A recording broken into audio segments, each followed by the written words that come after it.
kalau zaman sekarang orang masih menghafal Al-Quran, itu manfaatnya apa? Kalau gitu, sekarang tuh menjadi tidak relevan lagi atau tidak menjadi sebuah kebutuhan yang prioritas untuk memiliki para penghafal. Karena kayak Anda aja tadi kan, begitu Anda lupa, Anda langsung klik keluar si Ali Imran, si Al-Maidah, si Az-Zariyat dan segala macam. Jadi what is the purpose? Apa manfaatnya bahwa ada banyak orang di Indonesia ini, di seluruh dunia menghafalkan Al-Quran? Ya aku setuju. Karena bagiku jadinya itu biasa aja, karena tidak ada manfaatnya. A'udzu billahi minasyaitonir rajim. Bismillahirrahmanirrahim. Bismillahirrahmanirrahim. Assalamualaikum warahmatullahi wabarakatuh. Alhamdulillahirabbil alamin. Wassalatu wassalamu ala asyrafil anbiya'i wal mursalin wa ala alihi wa sahbihi rasulillahi ajma'in. Rabbi shrah li sadri wa yassir li amri wahlul 'uqdatam min lisani yafqahu qawli. Alhamdulillah, puji syukur kita ucapkan kehadirat Allah Subhanahu wa taala yang sampai hari ini Allah masih memberikan kesehatan kepada kita semua. Salawat dan salam kepada Nabi Allah Muhammad sallallahu alaihi wasallam. Allahumma shalli ala Muhammad wa ala ali Muhammad. Uswatun hasanah buat kita semua, contoh suri tauladan hidup untuk seluruh umat manusia. Saudara sekalian, pada kesempatan kali ini kita akan mencoba memberikan reaksi atau tanggapan terhadap ucapan Ade Armando dan Kumailah, di mana di awal video tadi sudah kita saksikan mereka memberikan satu pernyataan atau statement bahwasanya di saat ini atau sekarang ini para penghafal Al-Quran tidak lagi bermanfaat. Itu inti pembicaraan dan perkataan yang disampaikan oleh Ade Armando dan Kumailah. Nauzubillah summa nauzubillah. Ya, saya tidak habis pikir Ade Armando ini dan Kumailah memberikan satu pernyataan yang sangat-sangat tidak mendidik. Ya, kalau menurut saya dia telah menyepelekan para penghafal Al-Quran, dan sekaligus secara tidak langsung mereka telah memberikan satu penjelasan bahwa seolah-olah Al-Quran itu tidak memberikan manfaat terhadap orang-orang yang telah menghafalnya. Dan ini satu penghinaan. Pelecehan, merendahkan, dan menyepelekan para penghafal Al-Quran, sekaligus menghina dan melecehkan Al-Quran itu sendiri. Dan ini suatu penistaan. Kalau dia mengatakan para penghafal Al-Quran tidak bermanfaat saat ini, justru kalau menurut saya, mereka lah yang tidak bermanfaat di Indonesia ini. Yang hanya membuat gaduh, ya, yang membuat gaduh di kalangan umat beragama. Ya, inilah contoh orang yang sudah menjadi korban dari pola pemahaman liberal dan sekuler. Karena pola pemahaman sekuler itu, dunia menjadi ukuran tentang keberhasilan seseorang, dan itu dunia dan akhirat dipisahkan. Ya, jadi keberadaan Ade Armando dan Kumailah ini, berapa banyak videonya selalu kontroversi, selalu meresahkan. Jadi kalau dia mengatakan orang yang menghafal Quran tidak bermanfaat, mereka inilah yang tidak berguna dan tidak bermanfaat di Indonesia ini. Ya. Justru para penghafal Quran, kita banyak berterima kasih kepada para penghafal Al-Quran. Kenapa saya katakan demikian? Kalau tidak ada para penghafal Al-Quran, kita tidak akan tahu seperti apa itu Al-Quran. Dari masa Rasulullah sampai saat sekarang, Al-Quran itu dapat terjaga dengan baik, ya, dapat dilestarikan dari generasi ke generasi, itu melalui para penghafal Al-Quran. Ya. Kita tidak tahu apa jadinya Al-Quran itu kalau seandainya para penghafal Al-Quran ini tidak ada. Akan melalui apa pelestarian Al-Quran itu? Kalau dia mengatakan melalui aplikasi, ingat, aplikasi itu ada, itu justru karena ada para penghafal Al-Quran. Tidak akan ada aplikasi itu kalau seandainya tidak ada para penghafal Al-Quran. Makanya otaknya terlalu dangkal Armando sama Kumailah ini. Saya menyayangkan mereka yang notabene Islam, tapi justru menyerang dan melecehkan umat Islam sendiri, ajaran Islam sendiri, bahkan Al-Quran dia rendahkan itu. Ya. Allah mengatakan, Inna nahnu nazzalna zikra wa innahu lahafizun. Kami yang menurunkan Al-Quran itu dan kami juga yang menjaganya. Kata-kata di situ nahnu yang Allah pakai bukan ke dirinya secara pribadi aku, tapi nahnu kami. Ya.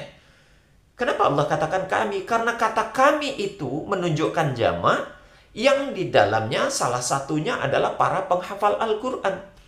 Justru karena ada para penghafal Al-Quran itu yang diajak oleh Allah untuk melestarikan dan menjaga kemurnian keaslian Al-Quran itu sendiri. Kita bisa bayangkan, andai saja tidak ada para penghafal Al-Quran, maka Al-Quran itu seperti keberadaannya, kondisinya akan sama seperti kitab-kitab lain yang sudah dirubah, yang sudah dikurangi, ditambah-tambah, terjadi tambal sulam di sana-sini.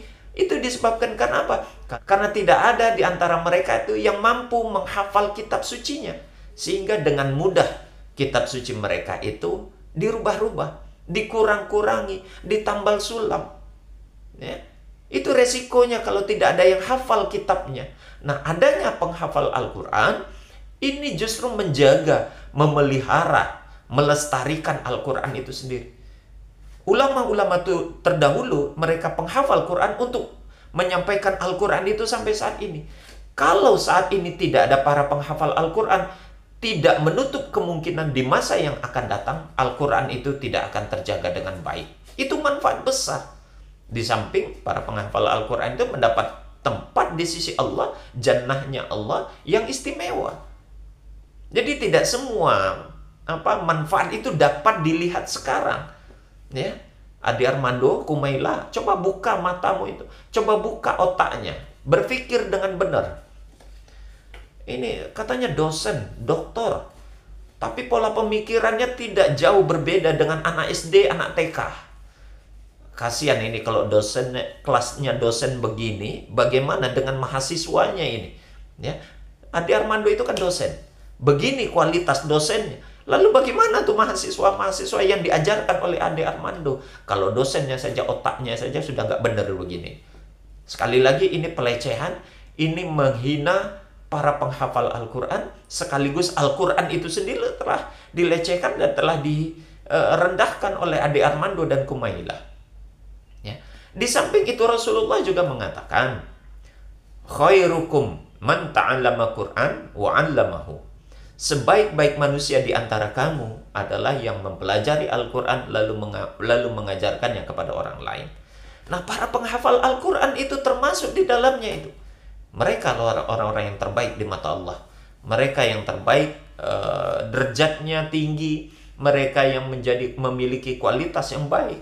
Maka tidak heran kalau di beberapa perguruan tinggi dan sekolah-sekolah itu memprioritaskan para penghafal Al-Quran untuk diterima. Bahkan mendapatkan beasiswa. Karena otaknya telah teruji. 30 juz, 114 surat sudah ada di dalam otaknya itu. Sudah dia hafal semuanya. Ya. Itu menunjukkan kejeniusan, kecerdasan, dan kekuatan otaknya untuk menghafal segala sesuatu di luar Al-Quran itu sendiri. Al-Quran sudah menunjukkan tentang kualitas intelektualnya. 30 juz saja dihafal. Apalagi yang lain itu. Nah, itulah manfaatnya. Makanya jangan heran sekolah-sekolah sekarang banyak memberikan beasiswa kepada para penghafal Al-Quran. Perguruan tinggi ternama sekarang sudah memprioritaskan untuk menerima para penghafal Al-Quran. Ya, bahkan tanpa tes mereka itu ketika mampu menghafal Al-Quran, mereka bisa masuk dengan mudah di perguruan tinggi. Karena memang itu sudah membuktikan, memberikan jaminan bahwasanya anak ini cerdas.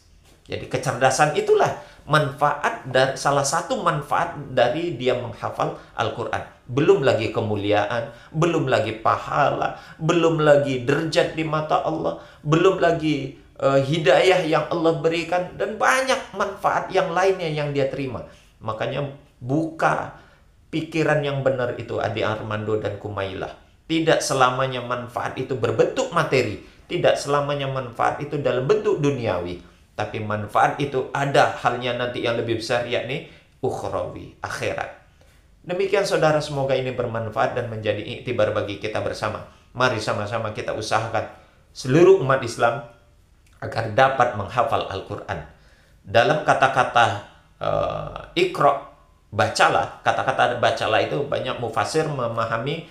Pertama adalah di sana mengandung makna darosah, mempelajari, tafahamah, memahami, tafaqohah, mendalami lebih lanjut tentang Al-Quran itu, kemudian tahfizah, menghafalnya, lalu yang terakhir adalah ittiba, mengamalkannya, ya. Jadi mempelajari, memahami, mendalami, menghafal, dan mengamalkan. Itulah manfaat yang dikandung di dalam kata-kata Iqra itu sendiri. Kita akhiri dengan kafaratul majlis. Subhanakallahumma wa bihamdik, asyhadu an la ilaha illa anta, astaghfiruka wa atubu ilaik. Assalamualaikum warahmatullahi wabarakatuh.